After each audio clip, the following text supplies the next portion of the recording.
사실은 수적으로는 집니다. 수적으로는. 그러나 사주적으로는 우는 윤석열 대통령이 앞서요. 그런데 계략이나 이 묘수가 바이든이 한 수 앞서간다.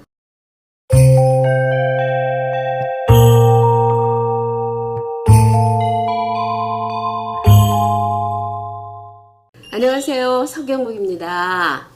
자, 오늘은 윤석열 대통령과 바이든 대통령님의 사주를 잠깐 봐볼게요. 사주 보는 사람이니까. 이렇게 놓고 보니까 우리 윤 대통령님이 좀 얘기 같으네. 사실은 수적으로는 집니다. 수적으로는. 그러나 사주적으로는 우는 윤석열 대통령이 앞서요.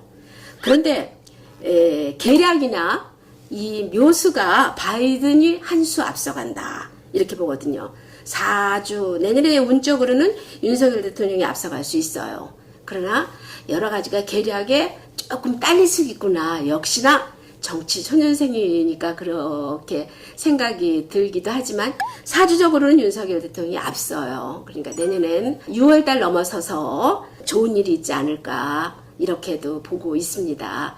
근데 바이든 대통령은 그래서 이런 말을 해야 될지 모르지만 믿을 수 있는 사람은 아닌 것 같아요. 우리가 거기에는 실수나 계책에 넘어가면 안 됩니다. 우리 대통령님 아마 이것이 맞을 거예요. 그래서 우리 대통령님은 사실은 등치는 암산만 하고 굉장히 지고지순하고 이런 고집이 있고 나름대로 일자로 가는 거는 있지만 어떤 계략이나 지략이나 뭐 이런 거는 바이든이 조금 앞선다. 여기에 제발 넘어가지 않았으면 좋겠습니다.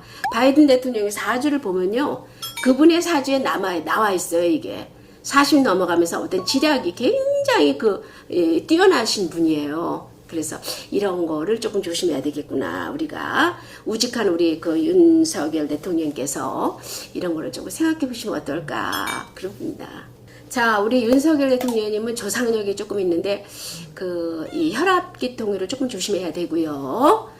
한쪽이 조금 조심해야 됩니다. 혈관 같은 거 약을 좀 드시면 좋겠고 바이든 대통령 같은 경우는 사실은 이쪽 심장, 폐질환 여러 가지 건강상에 조금 문제가 있을 듯합니다. 이건 조금 조심해 줬으면 좋겠다. 그렇게 말씀드리고 싶네요.